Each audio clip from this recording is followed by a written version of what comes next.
Buenas a todos, chavales. Otro viernes más con el Star Citizen Live, que en esta ocasión se titula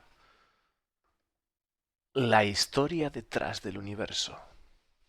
Así que, bueno, saludos Javipito, saludos Pablo, saludos Chinarro, saludos Monkey. Vamos para allá. ¿Qué he tocado? ¿He tocado algo? ¿La he liado? No la he liado. Todo bien, todo sobrevive.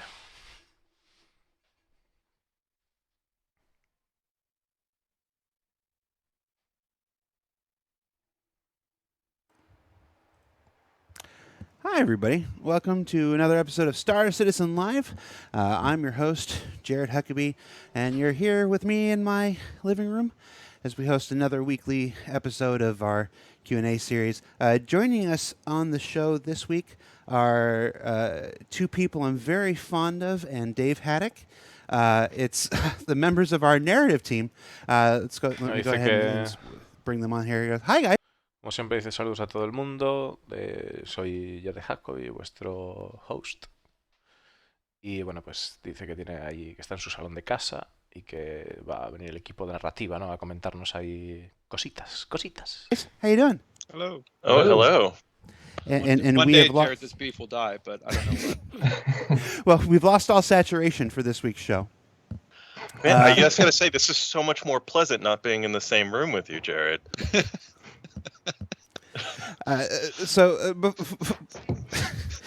Dice, bueno, están ahí de coña, dice que es tan placentero el no tener que estar en la misma habitación contigo, Jared. So, I'm struck by how true that is. I was like, man, it's just, yeah. So for anybody who doesn't know who you are or what you do, let's just start with some intros and explain why we've lost all saturation. We'll start with you, Dave Haddock. I'm Dave Haddock. I'm the narrative director over here at Cloud Imperium Games. Soy Dari, que soy el director narrativo. And why are you in black and white?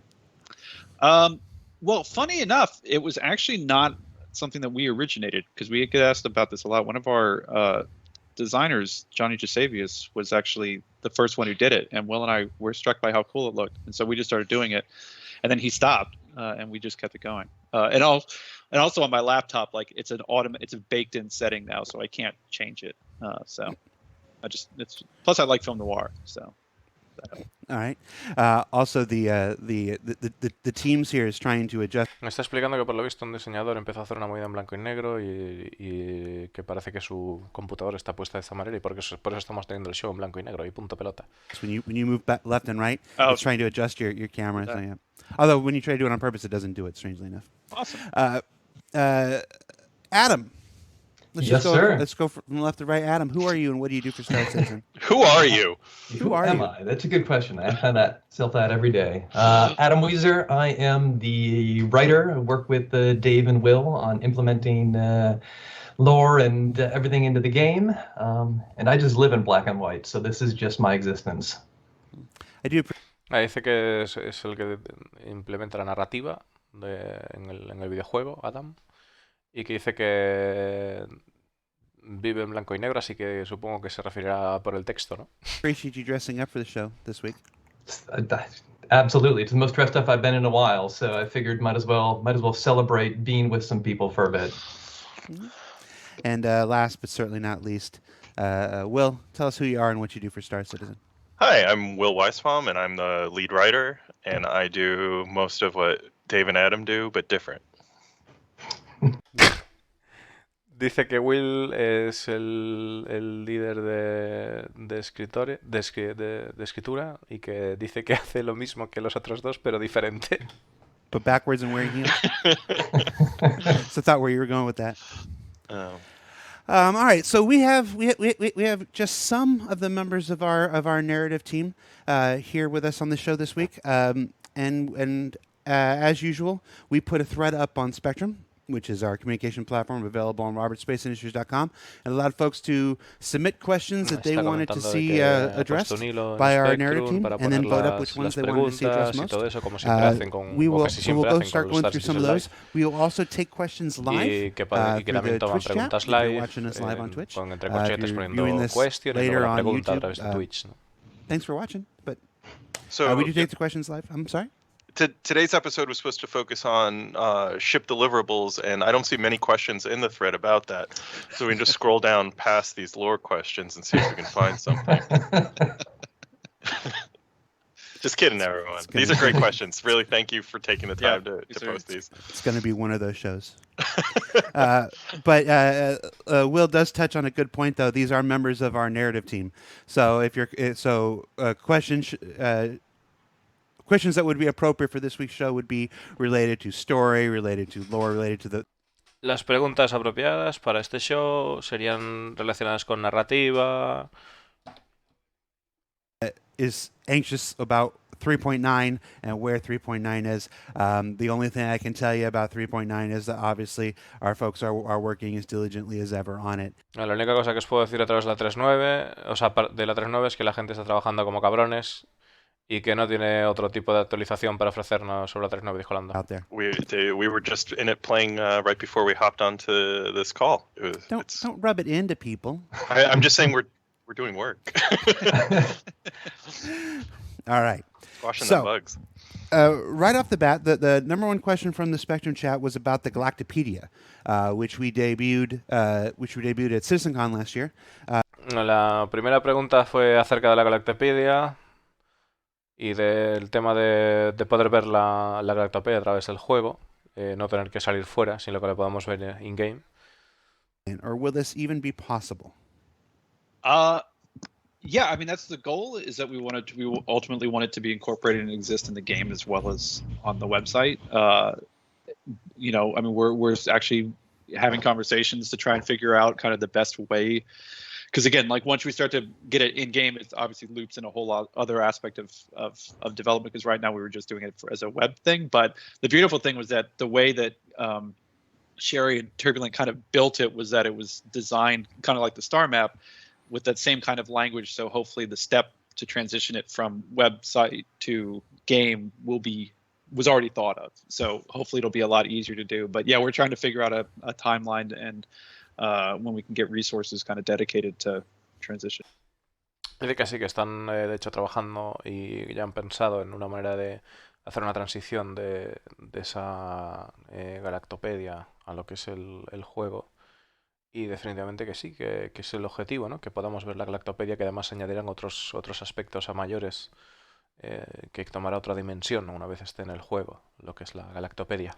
It over, but it's definitely on the forefront. And it's actively being discussed and worked on. So while we don't have a set timeline yet, it's something that we really want. And for those who haven't checked out the Galactopedia in a while since it launched back in CitizenCon, Sherry has been working diligently on adding updates really regularly. So there's a ton of new content there.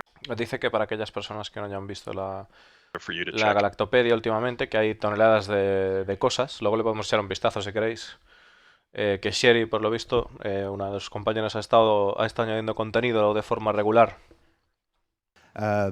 Galactopedia articles in Jump Point magazine, which is the monthly subscriber magazine. Yeah, those are definitely our more deep dive Galactopedia articles. Like right now, a lot of the ones on the site are the shorter blurbs because, as Sherry outlined, we're going for breadth in this first pass rather than depth. But the ones in Jump Point are those really deep dives that we're hoping to get more and more of as time goes on. Yeah, the hope is that the Jump Point format is like what our final, quote unquote, article length will be, and once we kind of start to dig.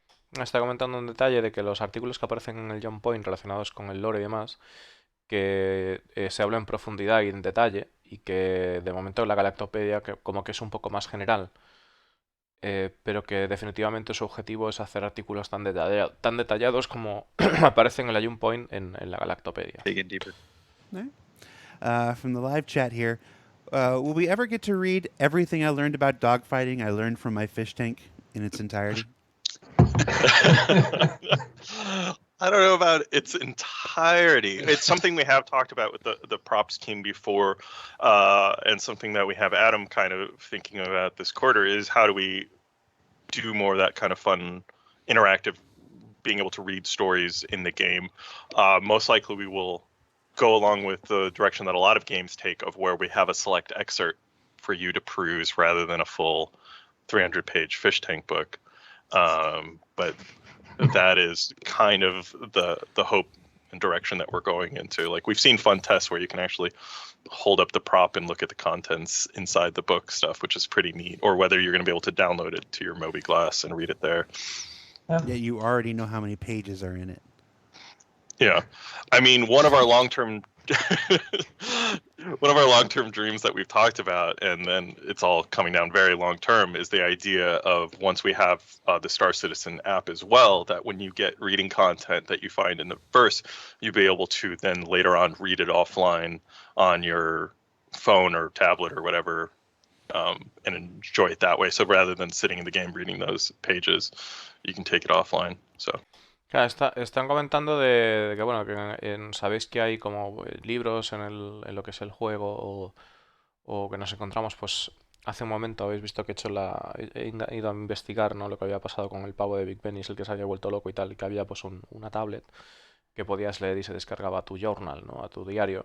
Entonces están comentando de que definitivamente pues sí quieren meter más contenido de ese estilo en el juego y que además les gustaría tener la posibilidad de que cuando tú leas ese contenido pues que directamente lo puedas revisar offline, en el sentido que te lo puedas descargar a tu móvil y en una app, ¿no? Y lo puedas leer en otro momento más tarde, que no tengas por qué leerlo mientras estás en el juego, sino que puedes utilizar pues dar esa lectura sin estar en el juego conectado. That'd be fun. Follow-up question: if you could make any one of those books that we've seen in game and flesh it out, what would be the first one if you had the resources and you had the time? Si pudierais hacer alguno de los libros que hay en el juego ahora mismo, porque sabéis que tanto en Área 18 como en el Camarote del Capitán de la Hammerhead o en otros lugares, pues hay libros, ¿no? de texto. Y te está diciendo de si podréis hacer alguno de esos libros, ¿por cuál empezaríais? ¿No? What would be the first one? Ooh, I got to go back to the everything I learned about dogfighting, learned from a fish tank. I'd make that a children's book, because then you could do it kind of like do it mainly through illustrations and kind of use water and space and stuff like that, and we could make a full book that way without it being too intensive. Be a fun little starter's guide to how to kill people with your spaceship for all the kids out there. Vale, dice que sobre el libro que se titula Cómo aprender a luchar en Dogfight a través de tu tanque de tu acuario, ¿no? De tu tanque de peces, de tu acuario de peces, que es un libro que está por ahí por el verso. Y entonces dice que podrían empezar definitivamente por ese, que sería una de las opciones, y hacerlo divertido, en plan poniéndole imágenes como moviéndote por el agua, como si estuvieras en el espacio y demás. Y sin que fuera demasiado intenso. O sea, que fuera pues algo relajado, ¿no? De explicar para que aprendieras a hacer dogfight. Okay. That was more than I expected. I would probably actually go with a full length, fully illustrated gift for Baba. That would be mine. Just because I like pictures. Oh yeah. Iría por el libro de Gift for Baba. A Gift for Baba, que además el libro de Gift for Baba, acordaros de que es la historia que comentaba, que se recoge, justo, que es que lo que vamos a hacer ahora, joder, justo en el tema de Big Ben, es que habla la chorba esta que le gustaría estar flotada en un... O sea, si muere, que le gustaría que la echaran ahí en un asteroide y tal, y que su madre le leía historias de Gift for Baba y demás, y que eso la marcó mucho. Y que pues el libro ese tiene interés. O sea que seguro que hay algo gordo ahí. Seguro, porque si el tipo tiene interés en hacer ese libro, seguro que hay algo gordo. We add with the 890 Jump, like these kind of activist books by Lawrence Gito that I think would be really funny to write these very angry. It's this author that just writes a lot of like very aggressive political books like Silent Voices and Easy Mark and stuff like that. So Dice que hay como en la 890 que hay muchos libros políticamente agresivos o algo así. Que sería divertido hacer ese tipo de libros para él. I kind of want to put on that Is he the hat. one who wrote the Squadron? Was it 42 Lies? I can check that. I think so. Yeah, that was a funny title. Anyway, That he No, made están a guest hablando de un appearance título que on podría too. ser Escuadrón 42 Mentiras. 3.7, there were cryptic messages broadcast around the verse in the PU. What happened to those, and what is the lore behind those messages? Are we ready to reveal that yet? Espera. Espera que aquí me he quedado pillado. Next question from the thread while Will looks that up. In 3.7, there were cryptic messages broadcast around the verse. Claro, está hablando sobre los mensajes como rarunos que había ahí que había en tema de Porolis y demás, decía people, gente de Stanton o people of Stanton, tal, y hacía como que tenía efectos de radio y demás, y no escuchaba bien. ¿Qué pasó con esos mensajes si estamos listos para revelar qué sucedió con eso? well, there was lore behind it. They're still kind of cryptic for a reason. I'll say that, and hopefully we'll have more for that soon. All right, so the thing that those messages are leading up to hasn't happened. Nobody's missed it yet. No. Like okay. All right, so. Vale, pues efectivamente para que esos mensajes estén encriptados, o sea, son en código y demás, que hay una razón para ello, que todavía no van a desvelar, que dice que definitivamente hay un lore para esos mensajes, no hay unas historias ahí detrás, pero que no van a desvelar nada por ahora. So, what is the current status of Earth? ¿Cuál es el estado actual de la Tierra? It's a planet. Is it? ¿Es un I believe planeta? so. Still? I think so, as far as I know, unless we're losing mass. Yeah, I mean, there was funny enough. Like, I mean, I think Earth is sort of stabilized a bit. It had a real rough go of it early on, in sort of weirdly enough, sort of between now and the successful terraforming of Mars. That was when Earth sort of hit a really, really bad patch because it had a real serious overcrowding problem and water wars and stuff like that. And so basically it was like the terraforming, being able to kind of, that's what drove the need to develop this terraforming technology. And then once that kind of succeeded, and we were able to kind of spread out onto Mars and then spread out from there, it sort of like deflated the problem on Earth. So I think at this point it's probably been sort of okay. Like, claro, está diciendo de que había un problema de sobrepoblación y guerras de agua en lo que es la Tierra, y que empezó a verse la necesidad de haber terraformado Marte, y como esa tecnología, pues la búsqueda de esa tecnología tuvo éxito, permitió pues repartir un poco la población, y eso mejoró la situación, y entonces como que ahora digamos que la Tierra estaría como en la actualidad, ¿no? El planeta Tierra estaría en una situación estable, como de tranquilidad, ¿no? Bueno, zorro, debido a que, bueno, pues aquí ahora podemos ir a habitar otros lugares. it's probably not as inhabited as it probably used to be. People are just preferring Terra. Well, whoa, oh damn, going there, Jared. Shots fired. Hey, Terra's the planet that humanity chose. That's fair. But yeah, I mean, again, like we, obviously once we can get the kind of the art team to kind of focus the Eye of Sauron on that on Earth, we'll kind of dig in a little bit deeper into it and be able to kind of really kind of get nuts and bolts of like, no, really, what is Earth like?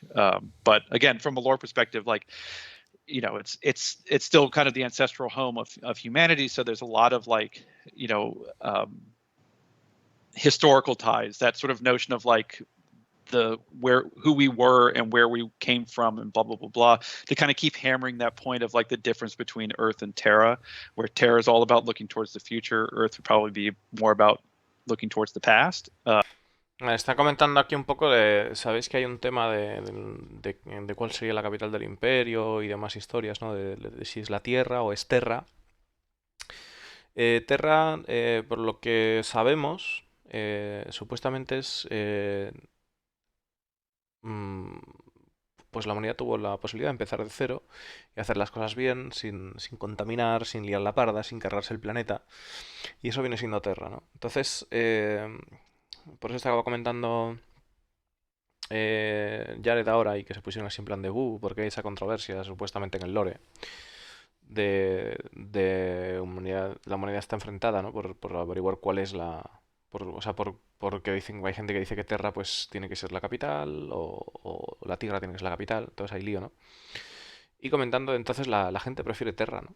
Entonces, al final, pues claro, comentan que efectivamente Terra pues fue el planeta que escogió la humanidad para vivir, pero que comenta que la Tierra pues sigue teniendo anclado ese pasado de la humanidad, esa, eh, digamos, esa historia antigua, ¿no? De dónde viene la humanidad y todas esas conexiones que nos muestran nuestro pasado. Entonces, como que, por un lado, podría entenderse que Terra sería el futuro y la Tierra representaría pues un poco el pasado, ¿no? Which again kind of solidifies that argument about why people. Pero también comenta que, bueno, que una vez se pongan también a trabajar con los artistas de entorno en ese sentido y demás, que podrán, pues,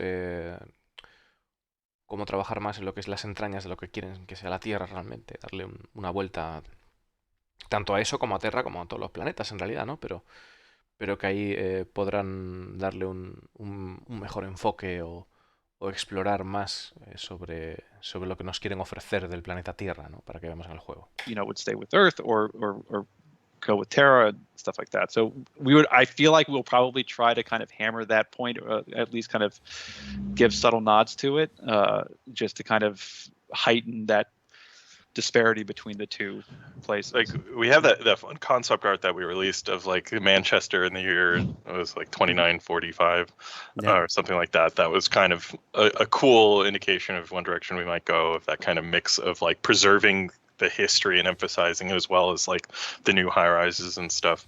But I think we envision like a prettier, cleaner Earth than what we have now, that they've been able to wrangle that after the diaspora and with all the new future tech, as Dave said. So yeah, I mean, one of the things that we called that was kind of called out in, because Lost Generation actually, Tanya went to Earth, but was this sort of idea that like a lot of the older buildings were sort of encased in these sort of shells to protect them from elements and from ships ramming into them, and so like there is a sort of weird museum quality to it, I think, which again would be kind of fun to play with once we.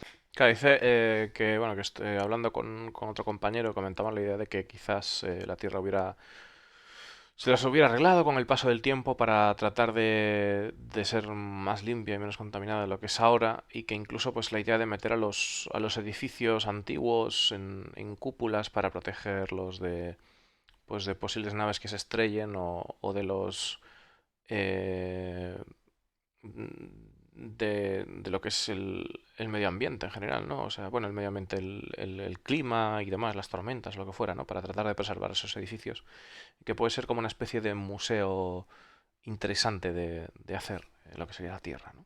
Get there. So chat chat has a number of people oh, good, people are putting watching. out That's great. commenting about Antoine Lillard, and that's a reference to the ongoing elections for Yeah, that is one of our Imperator. Imperator candidates.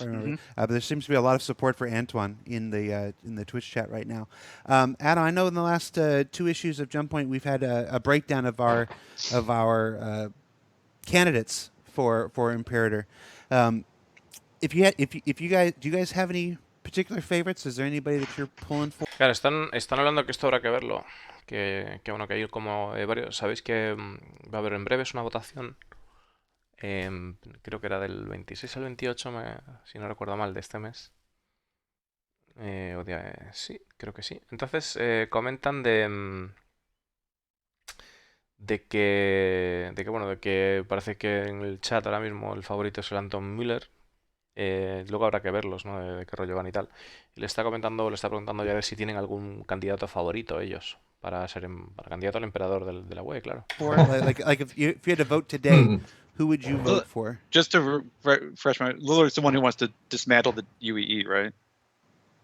Yeah, I believe Yes. so. Yeah. Yes. Vale, Okay, Müller es yeah. el que quiere Put desmantelar a la back in the UE. systems and blah, blah, blah. Okay. Yep, exactly. There's Basically, so many people to keep track of. yeah, empower the systems, kind of like pull apart the UE as one kind of governing body overall system, and yeah, let local government kind of rule all. Gosh, to pick one, that's tough because I've had to go through and basically write all 10 kind of perspectives. So to be able to do that, I had to get into their headspace and try to understand what would motivate them. Or I believe was it Leilani? I think that would be my favorite. Let me. Que dice el pavo que realmente para escoger un candidato tendría que meterse en lo que es en el papel y verlo todo desde la perspectiva, ¿no? De vivir ahí. Y dice que su candidato favorito sería Leilani, parece ser. Y bueno, comentaban que antes el candidato que el Müller precisamente es el que o sea, su idea es de dar más poder a los gobiernos locales y desmantelar lo que es el control que tiene la UE sobre todo. Let me double check really science quick. one? Yeah, the science first one was. Oh man, you pick mine. Was always, yeah. Sorry to jump on that, but this is me not as like a narrative writer. This is me as like a human voter. That she would probably be who I would steer towards. Like so that's not indicative of who I want as the lead writer to win. You make a good point. It's who you would want as a citizen is not necessarily who you would want that would unlock the biggest narrative potential.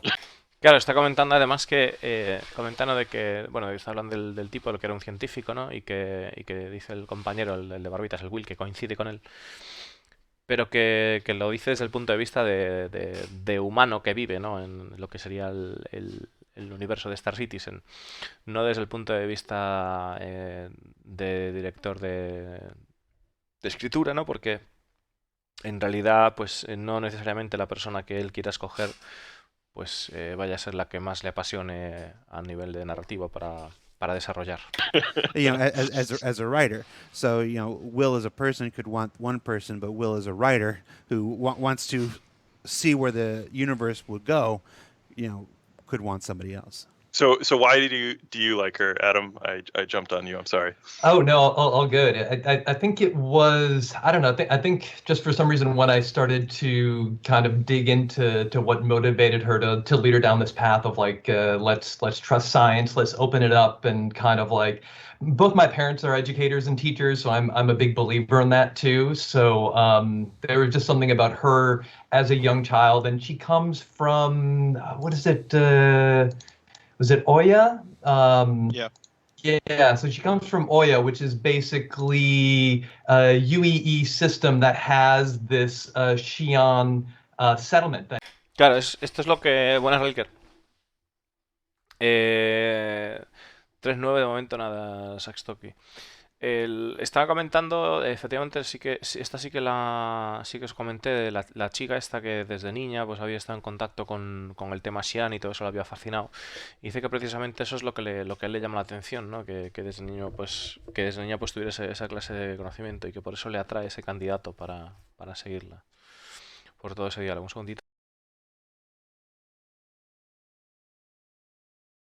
That's in the middle of it. It's a historical Xi'an settlement. It's been there for generations. So it's this one chunk of the UE, which technically has like Xi'an occupation in it. So she grew up kind of with this mixing of human and Xi'an cultures. And I thought that was really cool to be able to give her this perspective of wider science and greater understanding of different things. And like the more you learn about something, the more you kind of can see other perspectives and grow and learn. So there was just something really uplifting about that. And since so much of politics can get kind of like nasty and dirty, it was fun to kind of like be able to get in the mind and perspective of someone that was trying to raise people up and try to fight for a better future rather than just fight for political power or Claro, dice que debido a que pues el mundo de la política siempre están peleando por un pedazo de tarta, pues esta chorba en concreto le llamó bastante la atención, le parece bastante interesante por el hecho de que realmente pretende luchar por un futuro de la humanidad en vez de por el pedazo de tarta, or greed como or hacen la purposes like mayoría that. de los políticos, ¿no? Que So, se pelean I por find your poder y stance on demás. AI unsettling. I'm just going to say it. yeah, no, that definitely is another hot button issue too, which is We've kind of gone down funny. that path so many times before, and it has never led to anything good. So that's all I'm saying. Now, you mentioned AI, and that's actually the topic of our next question. This comes up every once in a while because every time we do one of these shows, we gain thousands and thousands of people between them, so they don't know the history here. It's been a couple Why months since we've said it. So yeah. why aren't there any robots ¿Por qué no hay or robots en Star sophisticated Citizen, no? Que es la AIs pregunta in the interesante. Star Citizen universe? So yeah, that's two different questions. Yeah. 'Cause we got Okay. robots, we got drones. There are robots. Yeah, I guess it's. I mean, this is one of those points. I mean, to get in the larger question about just the AI thing, is synthetic life, I suppose. Yeah, it's not a like scientific reason or anything like that. It's again purely the fact of like when setting out to create something like this, like what is the world that you want to make? I mean, again, like with any large universe, people sit there and go, what are their influences and what are their personal tastes and stuff like that. Like, and from the earliest conversations with Chris was, he wanted it to feel like a very tactile world that, he wants people to be out doing stuff and, you get to be the baddest pilot in the universe because you are that cool. And, so Claro, está comentando que al final es una decisión de que depende de la perspectiva o de cómo quieres enfocar tu obra en este caso, ¿no? Y hablando con Chris, que comentaba de que quería que tú fueras el que hiciera las cosas, ¿no? El que la humanidad fuera la que hiciera las cosas, en plan de que si tú, por si eres un piloto que lo está partiendo, pues cómo mola, ¿no? Que tú seas un piloto que lo está partiendo por ahí delante.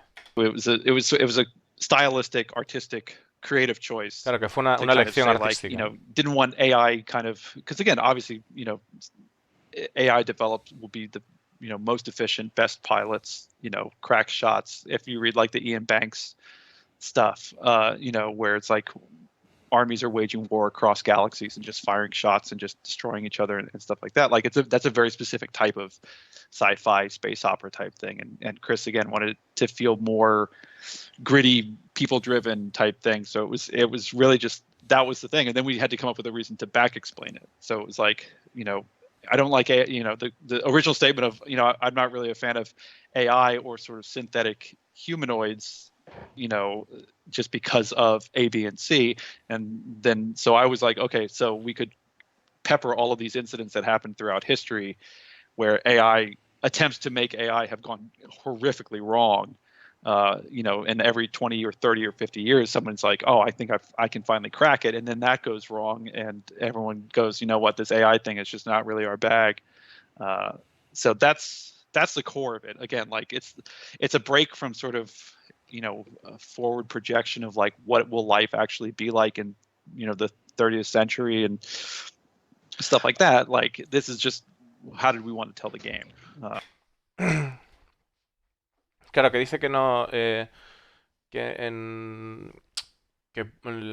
la hora de no haber inteligencia artificial, digamos que pues la inteligencia artificial pues obviamente pues sería lo más eficiente, lo más bestia, ¿no? Que habría pues batallas entre inteligencia artificial, entre vidas sintéticas y más y tal.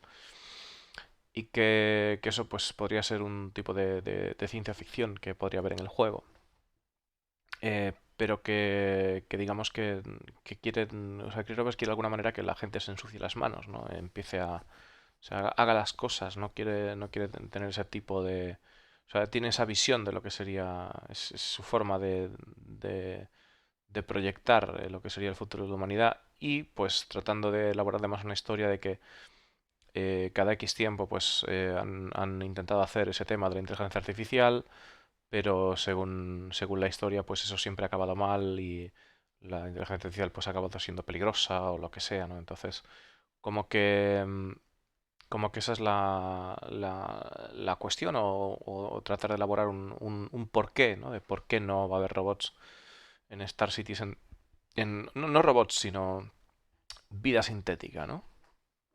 Porque sí que va a haber drones de reparación y demás historias, pero...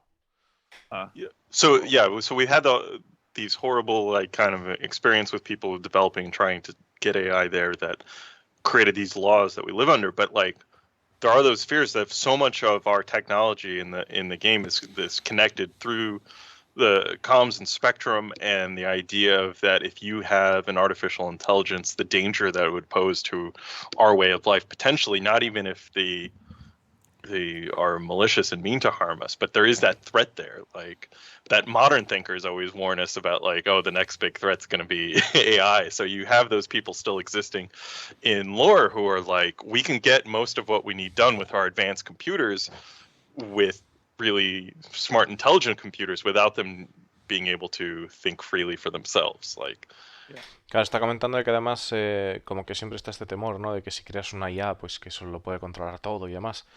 Y que, pues, como que hay gente en lo que sería el lore, ¿no? Que piensa de esa manera, que sigue pensando de esa manera todavía esos años adelante, y que considera que tenemos computadoras lo suficientemente potentes eh, que no necesitarían libre albedrío, ¿no? O libertad para tener pensamiento.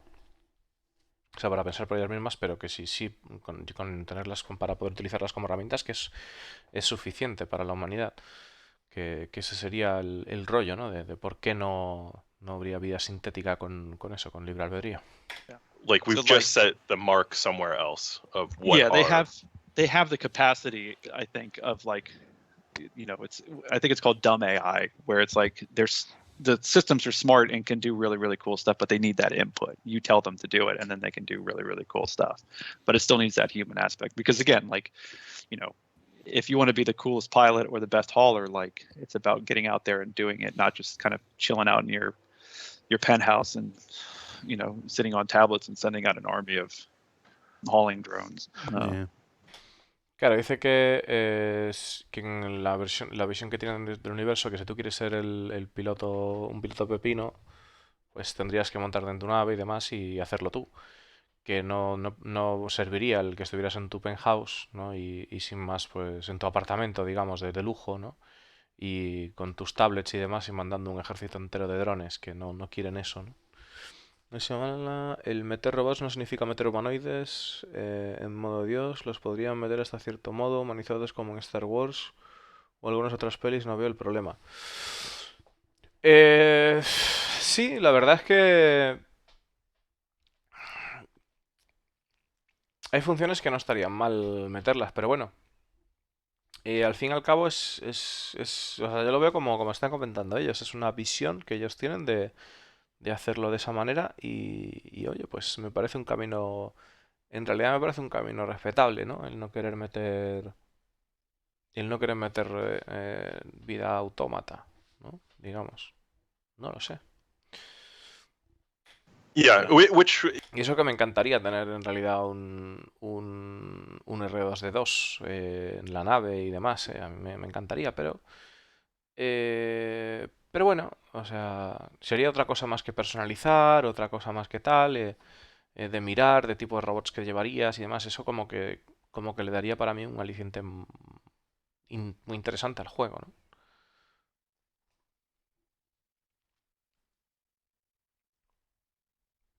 Pues ni idea, Pito, si tendrán funcionalidades. Si tener una... O sea, parece que hay aumentos, ¿no? Aumentos sí parece que hay. Por lo menos Tecia los lleva. Supongo que esos aumentos no sé si es que resuelven problemas o realmente mejoran la condición física del personaje. Meter robots humanoides no diferencia mucho de tener un NPC contratado. Eh...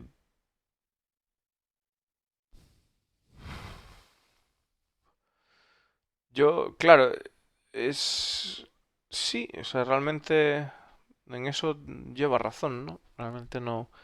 Sí, creo que simplemente sería, pues, podríamos hasta considerarlo una skin, ¿no? O que, no sé, realmente estaría...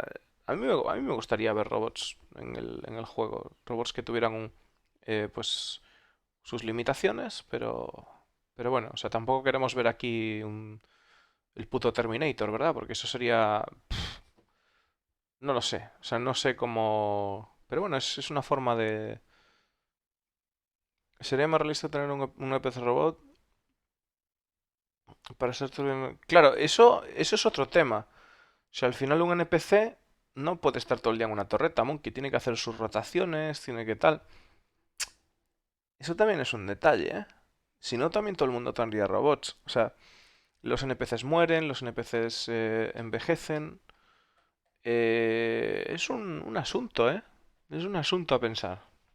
It's going to be interesting when we get that gameplay in, because we do have these cargo moving drones, we do have the idea of combat drones. So people, I think, are going to get a little bit more of that fictional flavor that they're looking for once we get these drones running in game and have the different kinds of them, so that you will have your robot helpers coming along with you and doing stuff for you, and when you're in the city, you'll start seeing them moving around and stuff, and that'll be like another level, I think, that we're striving for, and kind of that science fiction fun that we're not at yet. Yeah. Está comentando de que tendrás como robots ayudantes. Y acaba de comentar como que tendrás robots alrededor de ellos, o sea, de alrededor de las personas y demás en las ciudades, haciendo como movidas, que tendrás robots de asistencia de combate, robots de asistencia pues de reparación, acaba de decir, y demás historias. Y está diciendo que como que sí que van a llegar a eso, pero que no han llegado todavía. O sea que una versión de ese tipo de aparatos es lo que yo más o menos estaba tratando de buscar, ¿no? Y eso sí que sería interesante. O sea, no precisamente un robot humanoide, pero sí algo, pues rollo, no sé, quizás un robot que te cargue algo que te lleve algo de carga o que sea pues una especie de robot que te asista al combate y te ayude a marcar un objetivo o te ayude a tarjetear un objetivo de alguna manera. Eso no estaría mal. El dron de Amazon. What the fuck?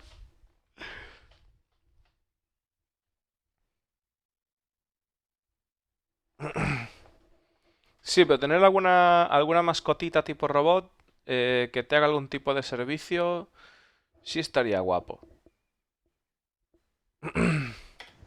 Okay, switching gears here from the live chat. Where does the meat for the burgers and hot dogs come from in the universe? ¿De dónde viene la carne de los perritos calientes y las hamburguesas del Are there universo? space cows? ¿Hay, Is there hay different vacas kinds of meat? espaciales? There is different kinds of meat. Some of it, a lot of the cheaper stuff, you'll see is synthetically grown meat, still technically meat. And some of it, there is actual livestock still being raised. We have land, and grain is not so much of an issue anymore. It is a little more luxury because you have to fly it around and ship it and all that cost involved. But we do have space, literally whole planets to do this stuff on.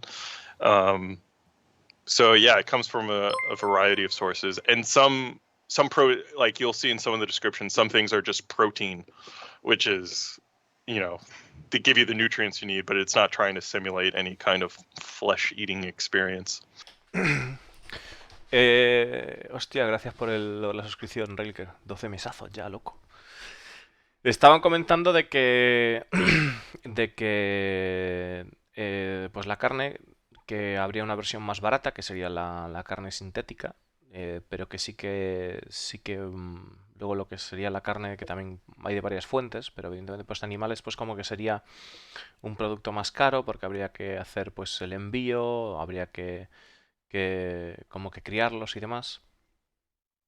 Pero que sí definitivamente hay el espacio necesario para hacer ese tipo. Incluso que también hay alimentos que simplemente pone que lleva proteína, que no tienen, o sea, ni siquiera pretenden simular lo que es el sabor de la carne, pero que sí que llevan esos componentes que tienen los nutrientes básicos para sobrevivir.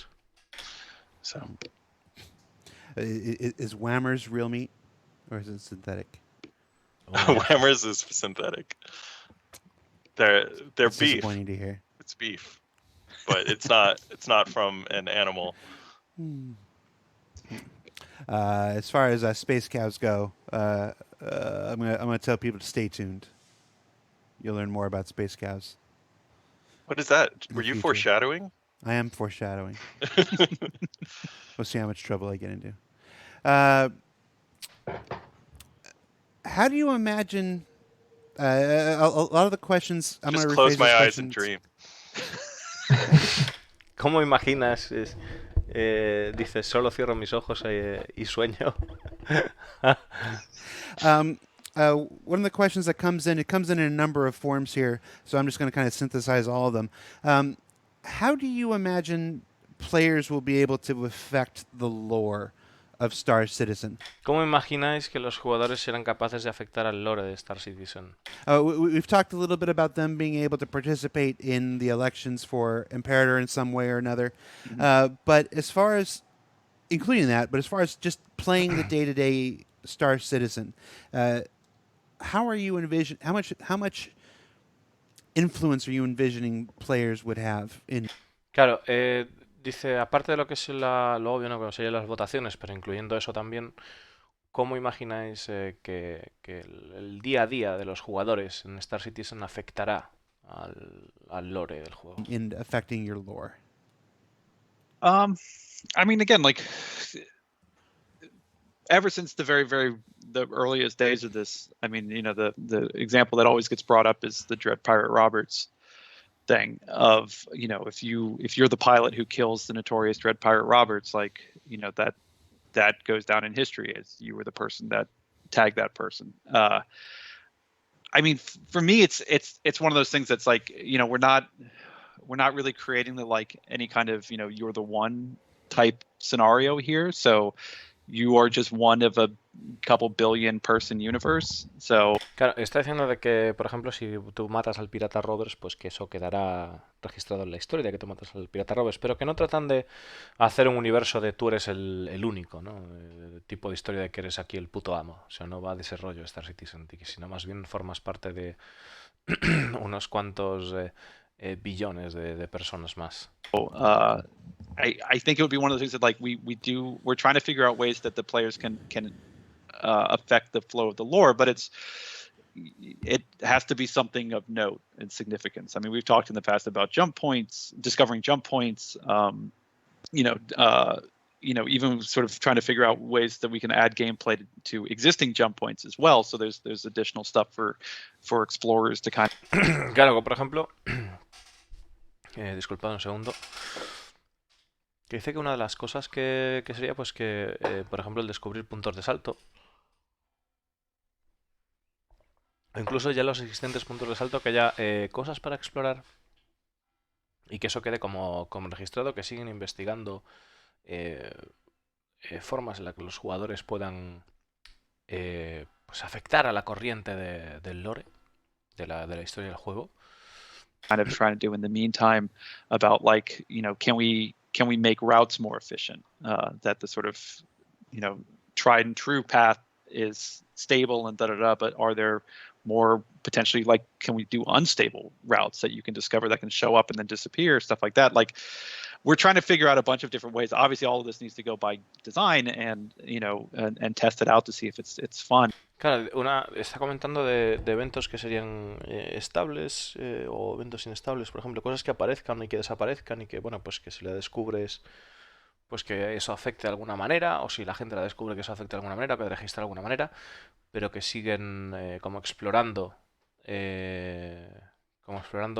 pues cosas, ¿no? Que puedan afectar a lo que es con los desarrolladores, mecánicas o formas, ¿no? de hacer que los jugadores puedan influir en la narrativa.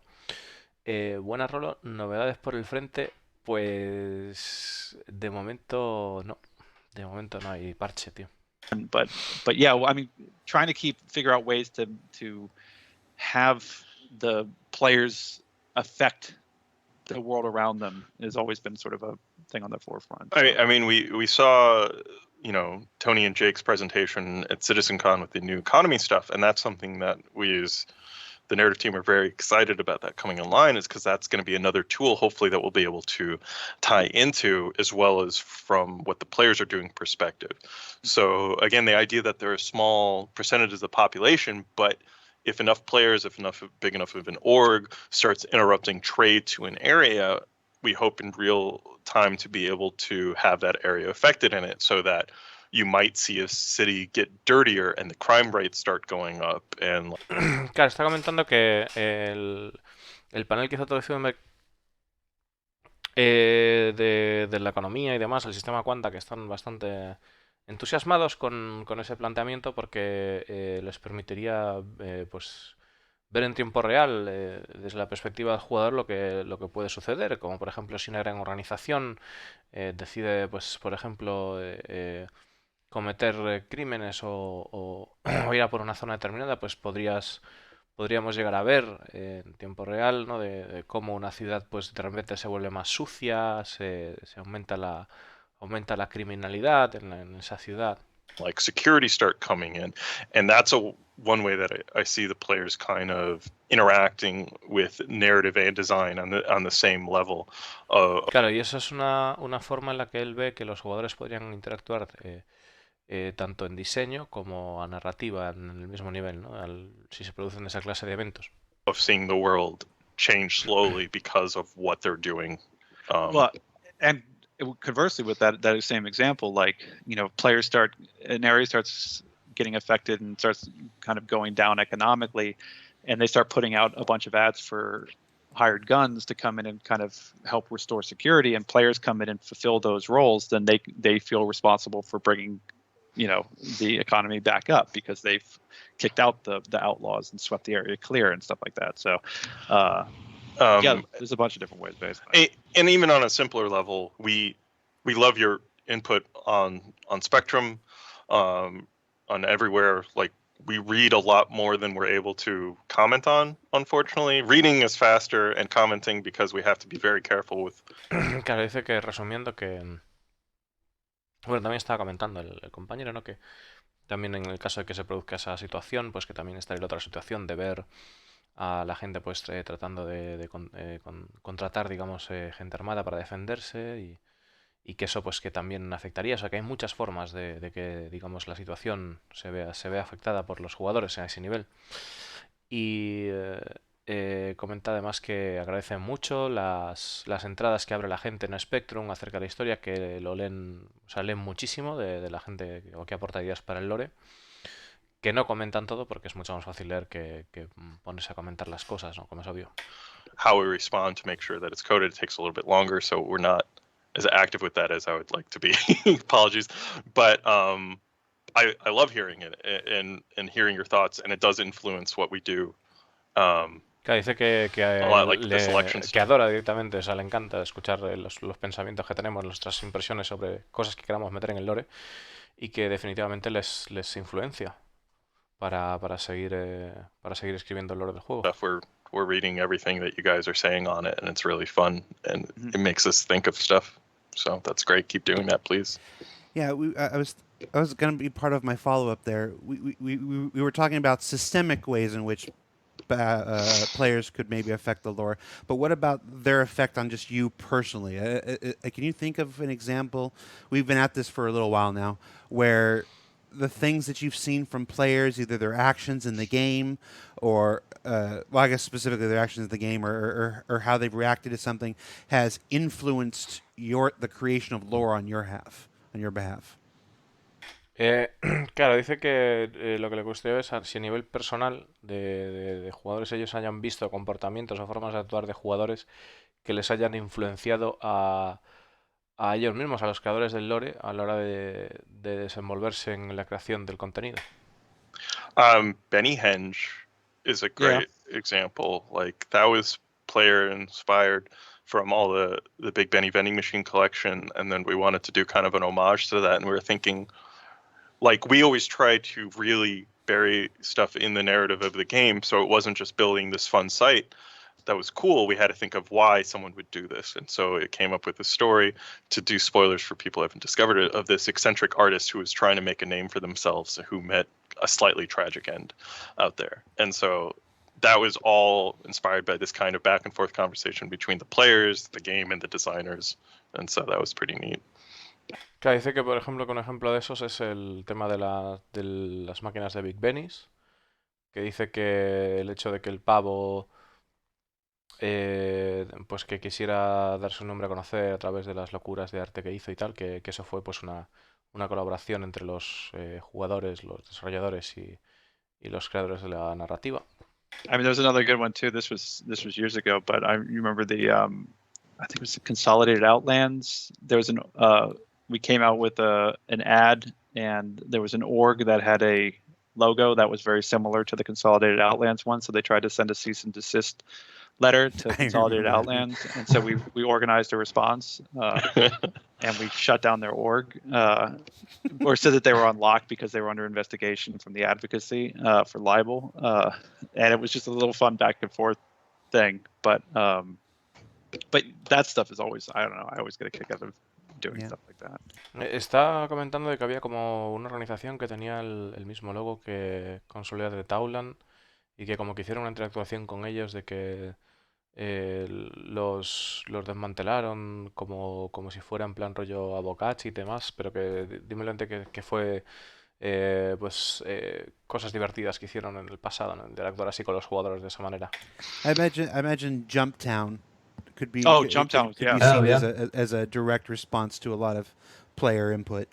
Yeah, that was I mean, that was fascinating to see just how that all came together, and how people were sort of, there were people that were trying to game the system and people trying to just do runs, and it created a whole criminal infrastructure that was just... and we literally Claro, dice que además están comentando de que, por ejemplo, como Jumptown, que era un laboratorio en el que antes pues íbamos a vender y a comprar drogas para venderlas en Greenhouse o en el lado que fuera. Y bueno, pues hacíamos bastante dinero, ¿no? Entonces como que se formó toda una actividad criminal en torno a eso con los jugadores, y eso también aportó para lo que es el lore, y pues toda una infraestructura criminal se montó a partir de ahí, ¿no? Folded that back into the lore. De gente que quería pues dominar la zona y no dejar a otros comerciar para poder comerciar ellos, porque no había recursos ilimitados, no tenías que esperar a que se produciera, entonces la gente quería hacer dinero y ahí se montaban unos buenos jaleos. Also, regarding Crusader getting into trouble for basically playing with their crime stats and basically saying crime was lower than it was there. And so the head of Crusader had to go in front of a Senate subcommittee and testify about them kind of improving their security. And one of the points that came back around was like, oh, well, what about this place called Jumptown, which is a very notorious kind of like drug running kind of like location in your system that you're doing nothing about. We know about it here, but so it was because of the popularity of Jumptown and people sharing the information and doing the runs there that we then folded it back into where it became a part of the lore itself, that it had become so notorious. Claro, dice que el tema de lo que pasó con Jumptown, que fue tan notorio que a la hora de pues como que hicieron una especie de escrito de narración en la que Crusader pues pedía que se mejorase la seguridad, o sea, había como una especie de petición de que se mejorase la seguridad en en lo que es el planeta de alrededores, debido precisamente a lo que era Jumptown. Entonces, como que comentan en el lore, ¿no? Pues que debido a rumores y las actividades que hay, que todo el mundo compartía esa información, pues que aprovecharon lo que realmente estamos haciendo los jugadores para incluirlo en el lore como parte de él. It was known in the Senate and throughout the universe. Yeah, that's one of the things I really like about Star Citizen, and there are quite a few things, but that, you know, while we're waiting for more systemic things, like Dave was talking about, the discovery of jump points and stuff, that you guys specifically are still looking for avenues where the community can affect the story of Star Citizen, and incorporating those bits where they're natural and where they don't conflict with the other things you're trying to do, and I appreciate that at the very least. Well, I mean, it's one of those things. Claro, dice que una de las cosas que aprecia Discolando es que aparte de que ellos tengan su propia idea de hacer la narrativa y tal, que aprovechan los eventos, los sucesos de los jugadores para incluirlos también en el lore que ellos van desarrollando. Y que pues que es una cosa que a Discolando le gusta, ¿no? Que se haga. It's like, you know, we only come up with so much. Like, it's nice to getting that sort of outside influence is great, because you can just get to react to it and just go, that's awesome. Like, we wouldn't have thought of that. Like, and yeah, you know, incorporate it in there. question from the live chat. Will there be a continuing narrative in the PU to give the feeling of time and history passing in the verse? That's the hope. Yeah, I mean, we've sort of Habrá una continuidad de creación de lore para tener la sensación de que el tiempo va pasando en lo que cuando salga el universo persistente. Y dice que sí, ¿no? been outlining stories as far as like, and you're seeing some of it. I mean, again, the thing Adam was referring to about the crime situation outside of Crusader becoming an issue and them not being kind of well equipped to handle it is sort of one of the storylines that we have developing in Stanton. Yeah, so the hope is that because, you know, like Squadron 42 is a much more, you know, blinders on single player experience, cinematic adventure type thing. You know, we're trying to figure out ways to still have that kind of fun, but obviously in a larger multiplayer Right. arena. Yeah, I think Claro, dice que hablando un poco de Squadron 42, de que precisamente como se centra en lo que es en algo muy concreto, que es desde el punto de vista de la primera persona, que siguen tratando de hacer algo similar en el PU, pero desde un punto de vista de multijugador. a lot of our larger plots that we introduce, and you can see some of these in the election with these like hot button topics of how should security work? Should it be more of these government run tight organizations, or should we offload it more to private security? Are topics that we want explored through gameplay, that we have a bunch of ideas for what the different outcomes could do. So like, the Karen Civil War, Synth World, all these high level topics. It's not that we have one set narrative where we know how it ends. We're hoping to put these things into the universe and see how the players interact with them and see which way that goes from that, and then have it. And hopefully these storylines will develop and then end, and then we'll introduce more ones. And so on that way, you'll feel the passage of time that will do.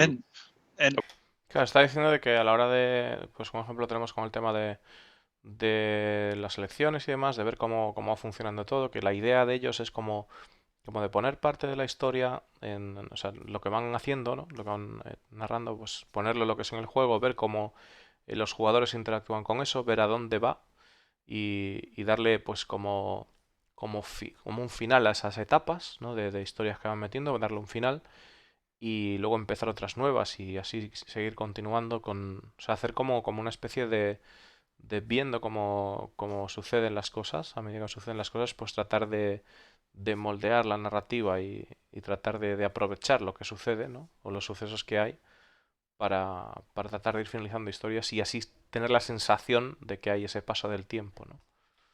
and also too, like having the sort of the multiple tiers of levels, like of stories, like having the larger storyline about like the sort of Vandal war effort and what does that mean, and then having just to kind of take our existing the PU as it stands, like there's this sort of larger storyline going on with like obviously the upcoming election, there's the Vandal military conflict, all that stuff. But then within Stanton, we're having this sort of question of, they're a UEE system, but they're not a recognized one because they're all corporate owned. So the corporations are trying to figure out how to rally crime within their system, because Crusader's obviously not doing a great job, and that's screwing it up for everybody else. Está comentando de que bueno, de que hay diferentes niveles de historia también, o sea, diferentes tiers, diferentes escalas. En el sentido estaría pues lo que es la historia muy gorda, ¿no? Que sería de una línea general, que sería la lucha contra los Bandul o el tema de las elecciones, pero que también hay otras que son más internas, ¿no? Más en el caso, por ejemplo, de Stanton, del hecho de cómo de si debería o no debería estar incluido en la UE debido a que son planetas que las corporaciones poseen, de que el tema de cómo enfrentan al crimen con su sistema de seguridad, porque además como estaban comentando antes, la forma que tiene de enfrentarse el crimen, pues Crusader no le está saliendo muy bien, está siendo un desastre. But then we'll have stories that are on a more local level, like Lorville has its own storyline about activists versus Hurston Dynamics. Claro, luego tiene también lo que sería historias a un nivel más local, como sería los enfrentamientos que hay de Lordville con el tema de los activistas, ¿no? Por el tema bueno, de la contaminación y todas esas historias. Fair pay and not toxic work conditions type thing. So this and then hopefully we'll get interpersonal storylines where you come across characters who have something at stake that they really care about, that you can get involved with. So hopefully between all of those levels of stories that are all kind of moving in different paces, obviously, but we get a sense of a interwoven universe.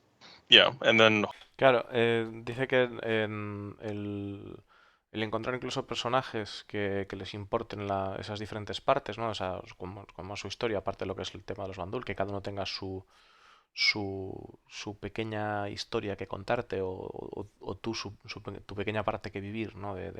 Pues de irte a Lorville, de irte a 18, de irte a tal, que cada una tenga sus historias, ¿no? Por eso espera, ¿no? Que nos dé la visión esa de un mundo, de un universo evolucionando, un universo en constante evolución por el paso de esas historias y ver cómo van cambiando. hopefully, as well down the road, we're going to start introducing more kind of special events, which are these bigger story moments where they'll have some kind of effect at the end of it, that'll change things a little bit. Claro, dice que espera también que en el mundo o sea, en el universo metan historias que sean como eventos importantes que tengan un final y ese final pues haga pues la historia global de lo que es el universo pues se vea afectada o varíe. Those will be more special case because a lot of this times, like the Hurston versus the Hurston activist, we want that to carry on for a long time and play with that storyline so that we're not just introducing a bunch of content and then having it go away after one quarter or something like that, because it's just too expensive development wise in terms of time and development resources. So by having these long brewing storylines that lead up to a big event that we then can, have an outcome happen. So. Right. Claro, dice que tener estas que no quieren sacar todo lo que es una historia de repente en un quarter, ¿no?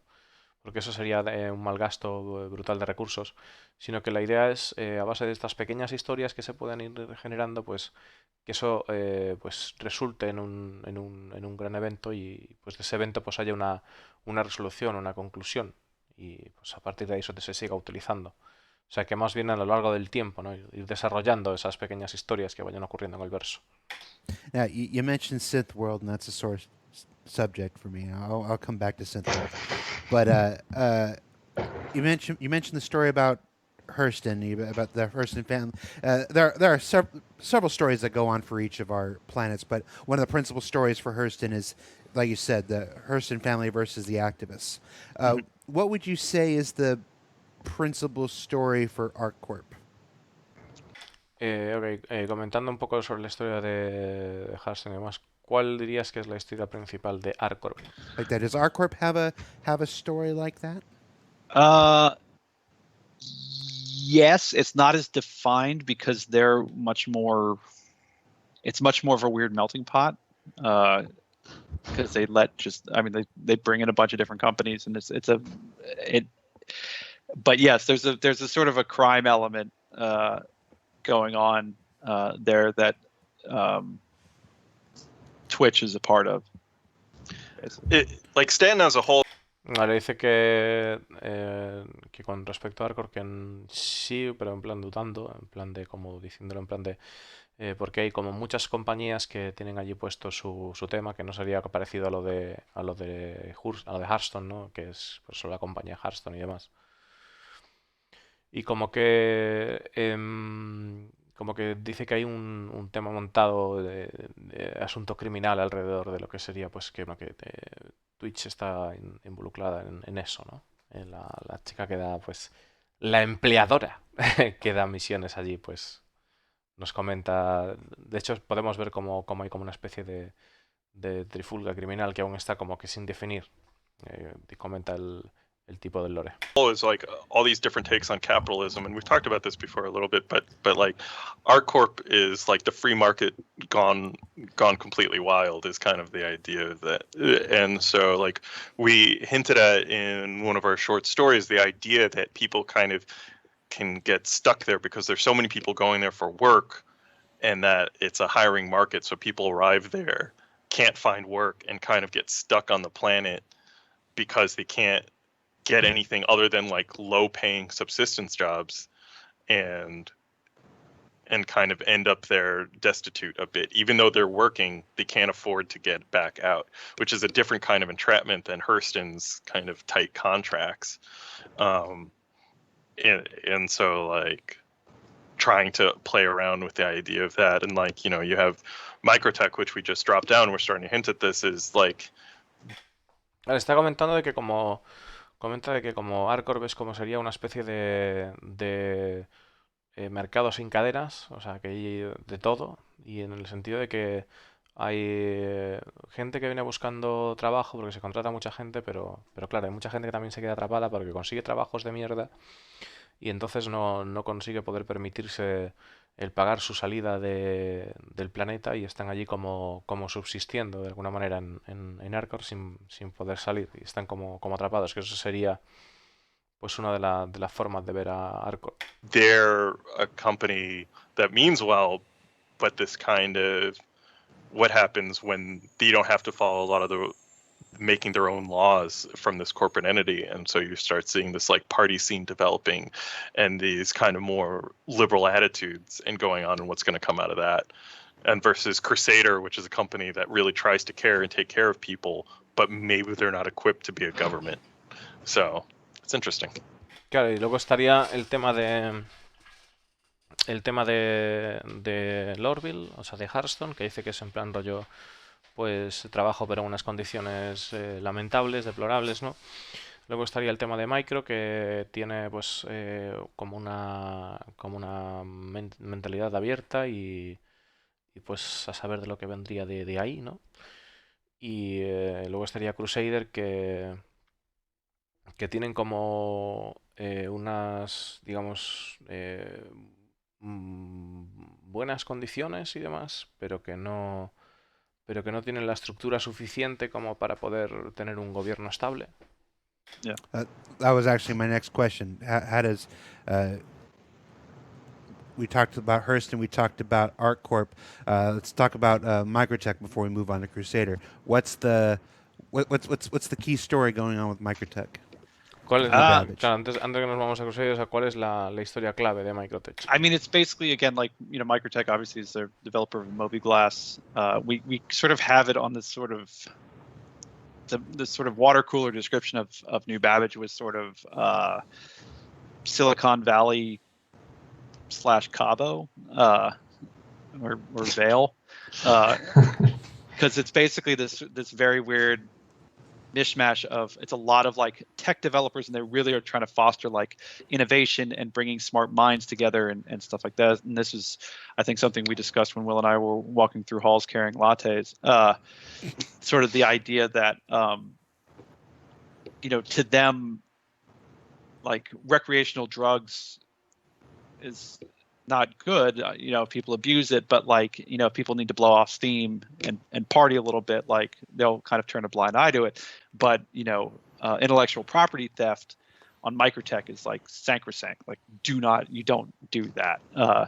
So yeah, they're kind of like what Will was saying, like they have sort of fallen in this sort of interesting spin on capitalism or corporate culture of, they're very lax with a lot of things, but they're super hardcore with other things. So how does that exactly play out as far as for their employees and Claro, dice que Microsoft trata de ser el hogar para mentes, para grandes mentes y demás, ¿no? Para poder crear tecnología y demás, que además son los creadores del Movie Glass.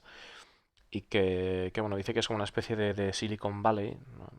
Y a la hora de enfocar lo que es la mentalidad de Microsoft, que sería como una mentalidad corporativa que tiene como que es relajada para ciertas cosas, pero que es súper hardcore para otras. Entonces el tema de las drogas, por ejemplo, que el abusar de las drogas no estaría bien visto, pero como que bueno, que relajarse de vez en cuando que no estaría mal. O sea, que tiene como digamos que como ciertas, o sea, ciertas cosas, ¿no? En plan en ese rollo. So obviously with there's a huge market for corporate espionage. So that Y dice que allí hay como un gran mercado para lo que sería el espionaje corporativo. would be sort of a big thing we get to play with there, of like, because again the stakes are so high that people are looking to, but there's a lot of like really cutting edge development going on. There's a lot of interest in that next $1 billion idea, and if people are willing to shed some blood to get the next hot app. Yeah, Claro, it's interesting. dice que hay como digamos una búsqueda de la siguiente la siguiente app del $1 billón, ¿no? Y que es en plan que la gente está dispuesta a sangrar por encontrar esa app, ¿no? Entonces ahí en el sentido de que hay esa competencia, esa competitividad hasta ese punto, incluso el espionaje industrial y demás. Because it's almost like corporate campus culture taken to like a planetary level. So it's almost the inverse of Hurston, where they try to lock you into these contracts where you can't leave. In Microtech, it's like Brave New World style, where they're like, well, let's give you all this good stuff so you don't want to leave. And we'll put you in these domes, and you'll have all these kind of like yoga services and rock climbing walls and things like that. So it's just a different way to try to entice people to want to stay there and just stay working and active all the time and essentially not leave the planet. So Claro, dice que en contraposición a Hearthstone, que donde pues las reglas son una mierda y tratan de abusar de la mano de obra y demás, pues en Micro sería como una cosa totalmente al revés, sería como un campus, como una especie de campus universitario, pero en plan rollo hecho planeta. Y pues como que tratando de poner todas las cosas, dando de todas las herramientas para que quieras quedarte allí y quieras pues tener creatividad y demás. it's it's kind of a weird interesting. golden handcuff type Yeah. thing. You get all of these opportunities, and they're like, well, why do you need to take a vacation? Any place you want to go is right here. And so they get to kind of trap them into working a little bit longer. It's not that insidious, but like. Claro, es en plan, está diciendo que sería en plan de ¿a dónde quieres irte de vacaciones si tienes todo lo que necesitas aquí, ¿no? Que nunca salgas del planeta, en plan, dándote de todo. It's that type of. Y sería ese tipo de mentalidad. So we've got ArtCorp, where it's just the free market, everybody fends for yourself, run amok. We've got Hurston, where it's a rather oppressive contract, indentured servitude, maybe, if you will. At least that's my interpretation. Microtech, where we're trying to wow you with enthusiasm and look how much we. Claro, dice, Hardcore sería el libre mercado, Hearthstone sería, pues, te quieren exprimir como una naranja para que trabajes como un cabrón. Microtech sería que quieren fomentar tu entusiasmo, ¿no? Para que trabajes. Look how much we do for you. You want to work. You want to work for us, and protect our interests. What's Crusader? ¿Qué es Crusader entonces? The nice guys who are probably too nice. Crusader son los tíos buenos, los tíos colegas. Crusader, and also, again, too, I mean, just to say, like, we're trying to not have it be ultra pessimistic. I mean, I'm pessimistic by nature, so that's just going to happen. But just that idea of like, with Crusader, like we actually wanted them to be genuinely like we care about their workers and want to make a good environment for them and a safe. Claro, dice que para Crusader quieren tener una actitud de que realmente, genuinamente o sea, de verdad se preocupen por sus trabajadores y quieran que tengan buenas condiciones y que estén a gusto. Place and a place for their families and a place that they're proud to work at. And claro, un lugar donde estén orgullosos de trabajar, un lugar para sus familias. Know that their sort of hires up really take care of them. But the double-edged sword to that is that, are they able to make the hard calls, to make decisions that aren't nice, if.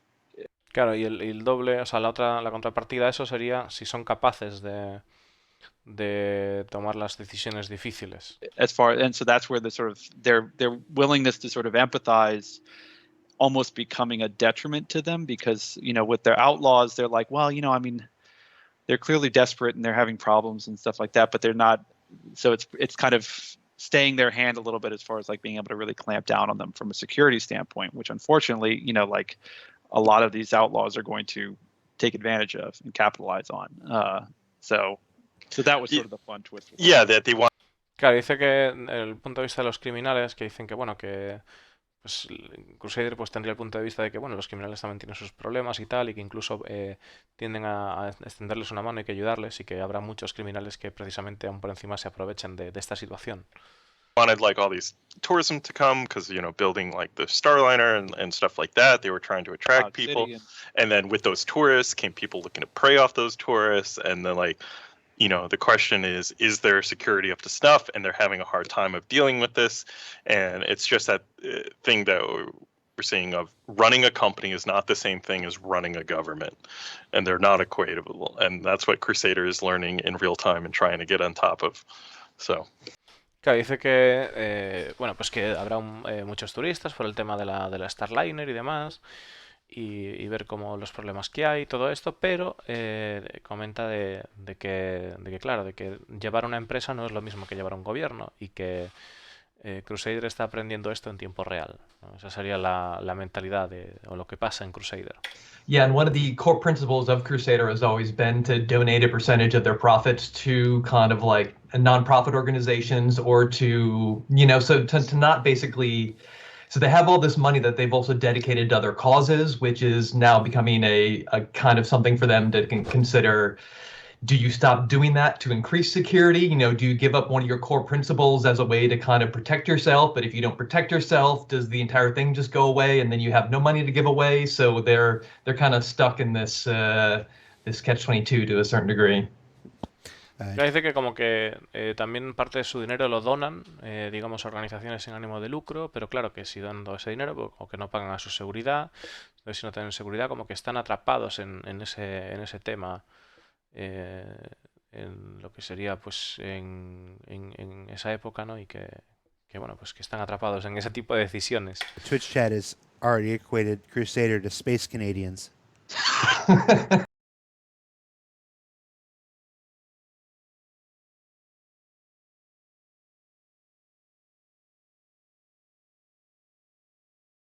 Dice que dice eso, que está en el chat ahí, no sé si habéis escuchado, que dice que Crusader que sería como los canadienses espaciales, o los canadienses del espacio.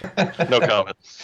Sin comentarios. But it would seem on the surface that Microtech, both Microtech and Crusader, care about their people. Is the implication here that maybe Crusader's a bit more truthful in that stance, and maybe Microtech's a bit more disingenuine? Not disingenuine. I think Microtech has read a report that says you get better productivity. Like they noticed a 0.3 increase if people do exercise every 2 hours in their creative function. And so they provided that, people do better if they have healthy food to eat. So they made sure that's there, Yeah. And that's kind of how they approach this. They did city planning. They looked at reports. They decided that these colors are best to improve your mood, and that's why this stuff's this color, like that kind of thing. So, like that's. I mean, again, like you'll not to rub it in, but there's some really fun aspects of when you walk around New Babbage. Claro, dice que en plan los colores escogidos o el tema de poder hacer ejercicio y demás está todo enfocado a la productividad y a tener pues el estado de ánimo de los trabajadores, y si este color pues está demostrado que mejora el estado de ánimo de los trabajadores, pues ponen ese color, ¿no? Que está todo diseñado para eso, para mejorar la productividad en Microtech. Some of the announcements in the shopping areas are sort of part of that self-help. They hired a self-help guru basically to kind of give you bits of inspiration to take with you on your day that are really fantastic. And just to round out our trip through the stand system, it's not a planet, but let's talk about Grimhex. What are the people who Vamos run a, Grimhex? para acabar con el tema de Stanton, que saben que no es un planeta, pero que nos hablen de Greenhex. What are the people who run Grimhex like? Well, they're just trying to keep their heads down. I mean, again, this was it used to be a sort of a legitimate housing exchange, which is where the hex comes from. So it was basically like staging area for local miners to kind of rent rooms and dock their ship, and basically like they can go out and they can mine an asteroid and then have a place. They don't have to travel to another system to go home. They can kind of dock pretty close. But the station shut down, and but was not uninhabited. So basically, people started to either stuck around or move back in and started squatting there. And so it's a sort of an off the grid type establishment. And then the sort of new power was an outlaw pack known as the Nine Tails. Vale, viene siendo que, bueno, que se supone que Greenhex era como una especie de espacio creado para que los mineros que se dedicaban a minar asteroides pues pudieran estar cerca, no tuvieran que irse a otro sistema o a otro lado y pudieran ahí tener su vivienda. Y que, bueno, pues luego pasó todo lo que pasó, se fue toda la mierda y como que hay esta manada de personas, ¿no? Que sería los nueve colas, los Nine Tails, que sería como los que mandarían en el asunto. Basically moved in and kind of set up shop there. And so that's their basic haunt. So they're basically the security, obviously not, conventional police, but that's where they sort of, that's their sort of headquarters for operations in the system. Claro, dice que Greenhex sería como la especie de como una especie del cuartel general de operaciones para lo que serían los Nine Dials y que, bueno, pues incluso serían las fuerzas de seguridad supuestas, ¿no? de Greenhex, aunque no es no es la fuerza de seguridad habitual que podrías esperar en otros lados. System. And yeah, so they're basically there kind of messing around and hitting Crusader really hard, and they're part of the probably one of the biggest thorns in their side at the moment. Gotcha. Are there other functional hexes throughout the universe, throughout the galaxy? That's the hope. That again, to kind of help us allow. Are there other functional hexes throughout the universe, throughout the galaxy? That's the hope. That again, to kind of help us allow us to reuse assets, was the hope is that we create like kind of a standardized, housing station. And then, this was just a sort of the dilapidated version.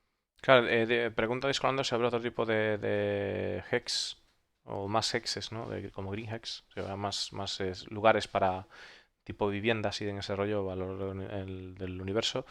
Y comenta que sí, que espera que sí, que a través de los desarrolladores y tal que puedan trabajar en poner más zonas de vivienda de ese estilo.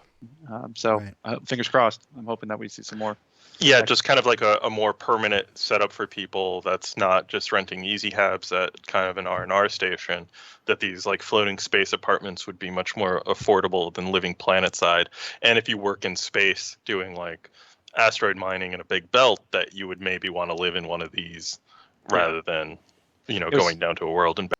Claro, está comentando de que pues en el caso de este tipo de habitáculos de vivienda serían más baratos que lo que sería pues vivir en la superficie y que además que probablemente si estás trabajando en minar alrededor y tal que pues quieras vivir en esto en vez de ir al mundo de la superficie o alejarte de la zona. Que será mucho más asequible, ¿no? Yeah, that's sort of more long-term rental type.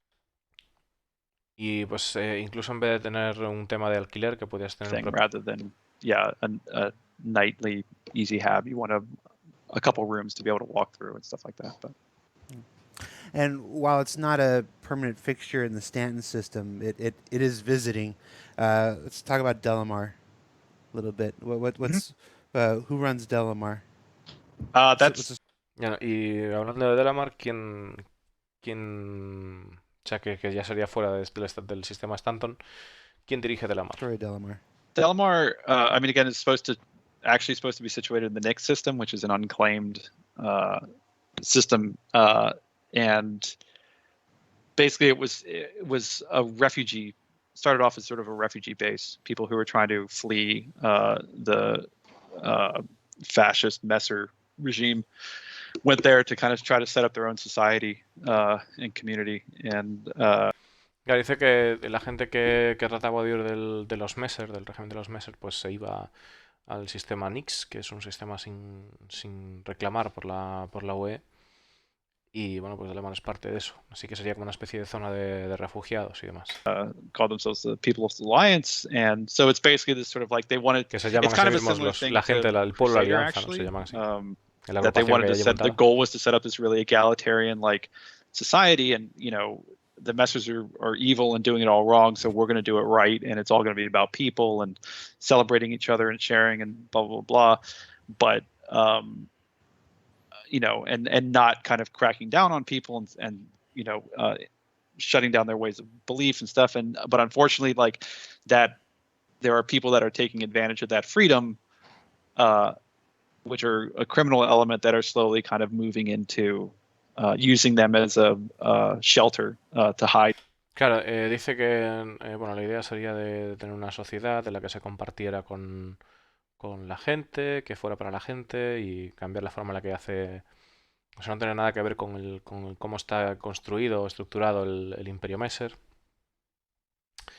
Y pues lo que pasa es que parece que hay criminales, ¿no?, que se aprovechan de este tipo de sistema, o de lo que tienen allí montado, y que tratan de sacar ventaja de eso utilizando pues lo que es Delamar como refugio para sus actividades.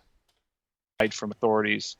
And Y so esconderse it de las puts the autoridades, People's ahí Alliance está. in sort of a precarious position because they're like, well, like what I was saying earlier, like, we don't want to sacrifice our beliefs of like ratting out these people who are clearly a bad element.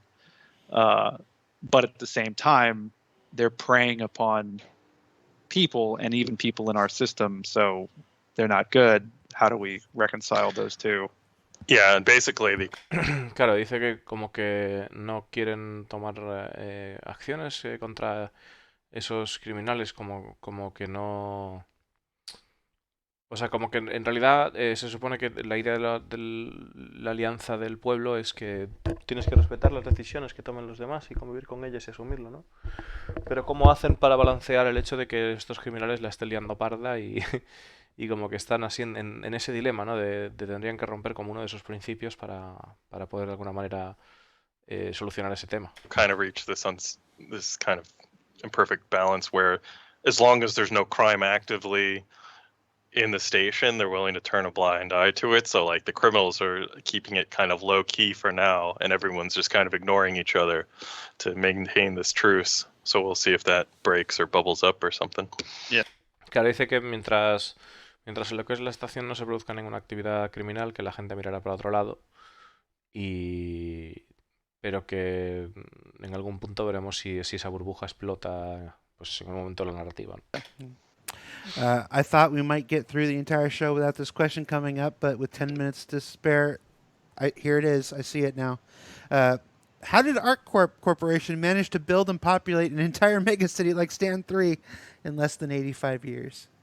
¿Cómo se las ha apañado el planeta ArcCorp, ¿no? Stanton 3 para llenar todo de gente en 85 años? Para poblarlo. I mean, that seems perfectly rational to me. One of the things that's coming up with one of the future planet techs is hopefully, like it's still in discussion, if the city texture isn't going to cover the entirety of the planet. There is going to be areas that don't have the megacity. It's mostly covered, but it's not going to be as uniform as it is right now. And we also, I mean, we shifted the date, right? Did we publish that? Yeah, that's the 85 years. Yeah, 85. It's 85. Oh, that's right. It used to be much shorter. Yeah, they used to be much shorter, and this person is still giving you crap about the 85. Yeah. No, that's fair. Now. I mean, again, a thing that we were trying to also... Me parece que estaba comentando, antes de que siga hablando, de que finalmente el planeta ArcCorp parece que no está enteramente cubierto, que están desarrollando una tecnología para que realmente solo partes del... O sea, la gran parte sí lo estará, pero no todo cubierto de ciudad. So say was sort of part of the handwavium of it was the idea that a lot of the planet is sort of large swaths of mostly flat kind of like factory stuff, or that sort of warehouses and stuff. warehouses and stuff that's kind of relatively easy to throw up. And also, our hand wavium was that there drew a lot of inspiration from some of the Xi'an production worlds that are also that sort of very single focus type world allocation. So hopefully that they would have magic, space brushes that could just spray down urban sprawl. But we haven't really gotten into that. But that was. And then there's been discussion about the oceans on ArcCorp and. That's what like Will that, was so. saying. Is that hopefully we can get to a point where we can start to blend, because I think that was I can't remember if that was the issue. Yeah, it's the biome blending that they're. Yeah, that was the problem. Because So ArcCorp is built differently than every other planet. Yeah, so it's easier to right now just slap a city over everything. Yeah, every time the planet team. Bueno, está comentando, la verdad es que todavía no han respondido a la pregunta, que lo han dejado así como, bueno, pues es lo que hay, y que dice que en realidad pues esperan tener en lo que es Arcor cantidad de almacenes y demás, sobre todo, ¿no? Y pues al final sí es un planeta que se dedica al comercio en ese sentido. Y le han preguntado también sobre el tema del agua, ahora, porque, bueno, sabéis que se supone que en el lore y demás está puesto el tema del agua en Arcorp y que no hay agua ahora mismo. Y que bueno, que como que dice que espera que se llegue a ese punto, que se pueda resolver. Porque bueno, el planeta Arcorp está hecho de una manera distinta a otros planetas. Y bueno, pues que espera que se pueda poner mar. Releases a new round. I'm just blown away again. I keep thinking like, wow, like how can I get better than this? And then they show me. So the new stuff going in 3.9 is stunning. Claro, dice que además viendo, bueno, pues hablando un poco de lo que es el planeta, el agua y demás, y las cosas que se pueden hacer para mejor, que es lo que están hablando, de poner pues esos almacenes, de tener una especie de brocha, que espera que se tenga una especie de brocha en la que se pueda generar pues edificios o ciudades de esa manera, ¿no? Incluso hablando un poco de lo que es el tema de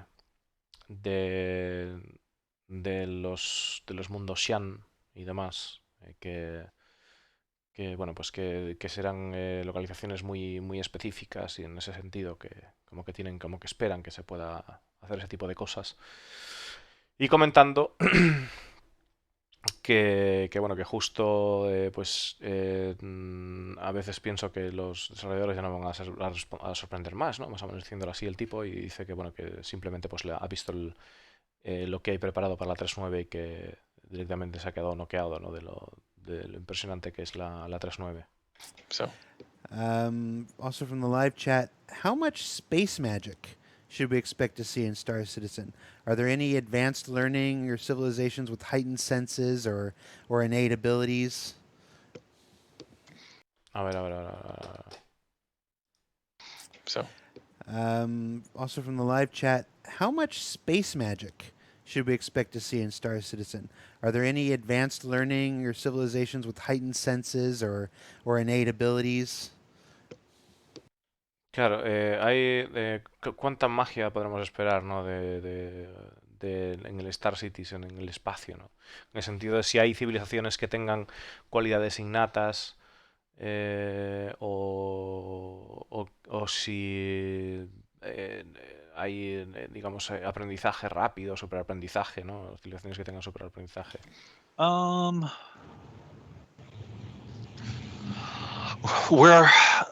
We try to stay a little more crunchy sci-fi than that. There's a few things that we've talked on that we're not going to get into now, but that kind of start dipping our toe into the more mysterious science stuff.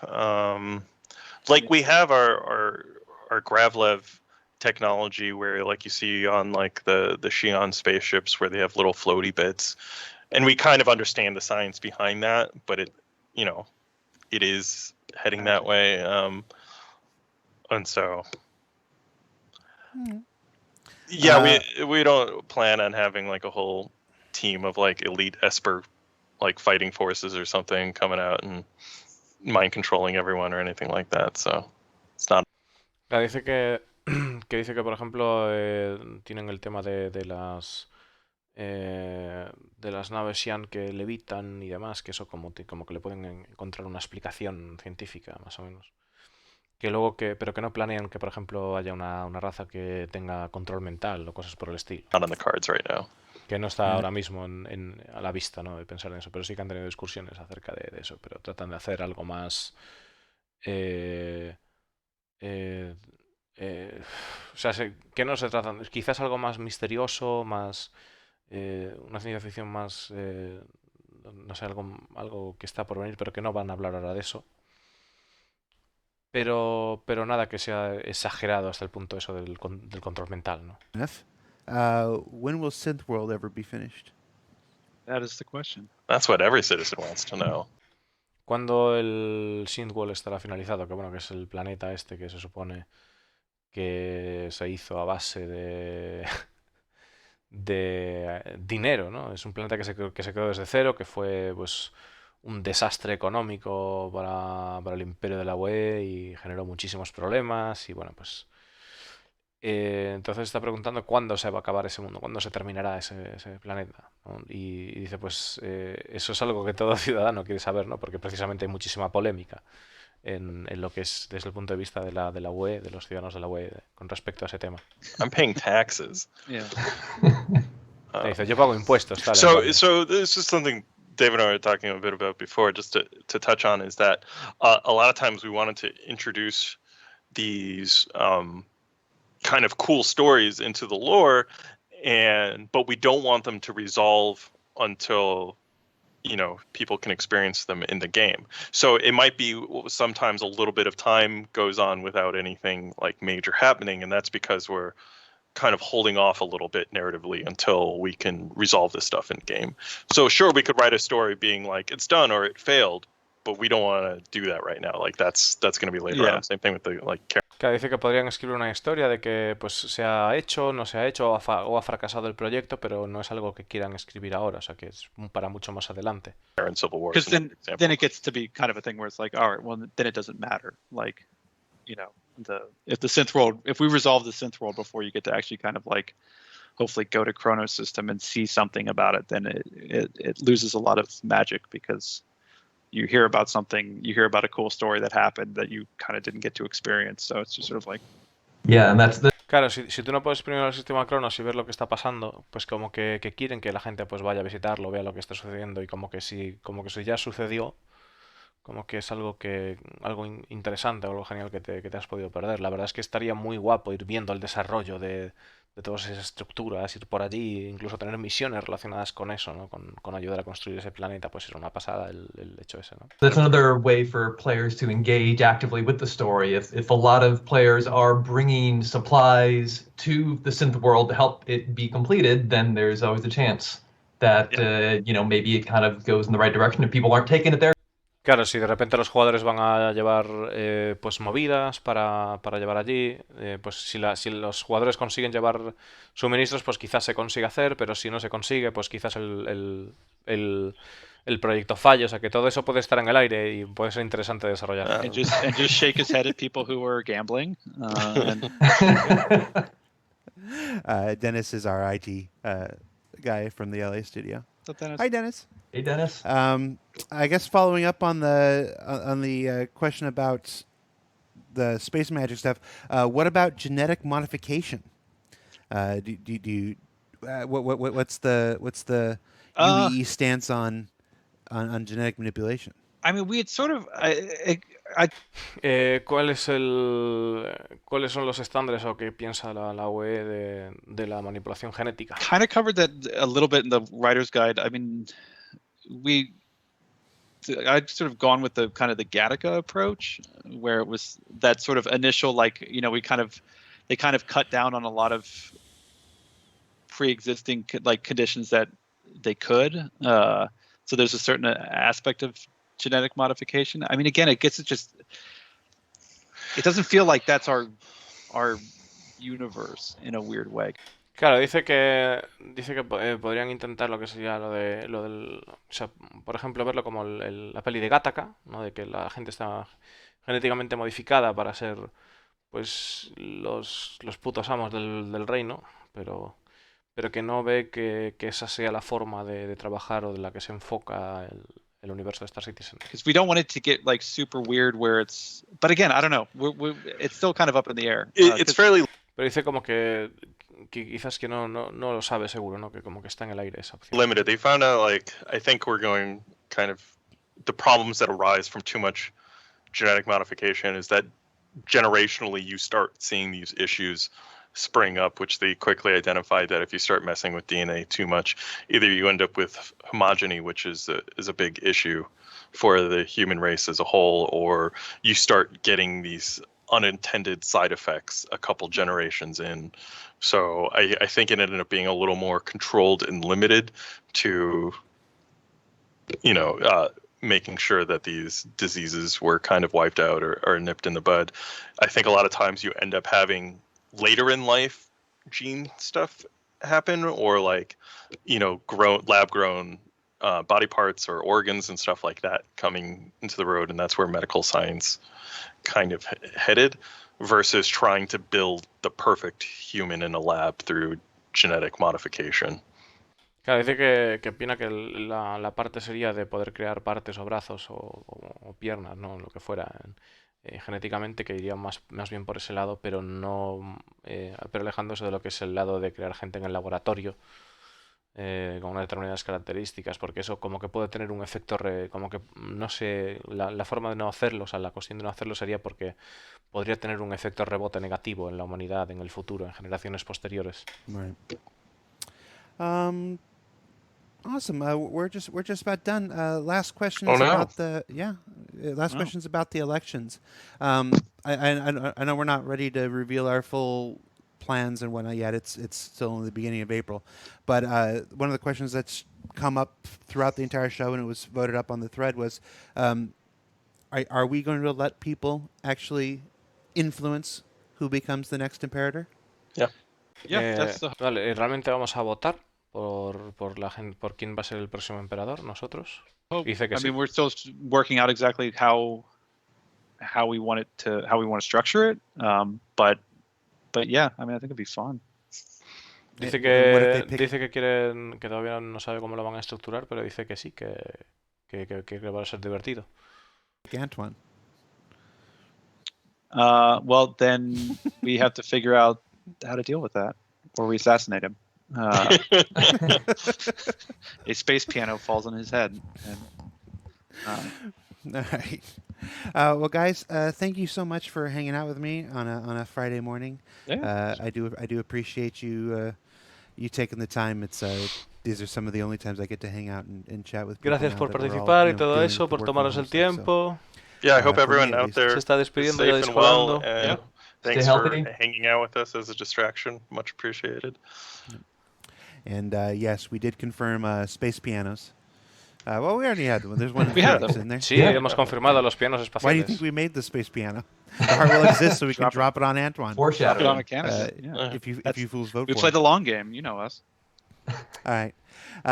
So for Dave, for Adam, for Will, I'm Jared. Thanks for joining us this week on our Star Citizen Live. Gracias por unirnos the story behind esta the semana en el universe. Star Citizen Take Live. care, and we'll see you next week, everybody.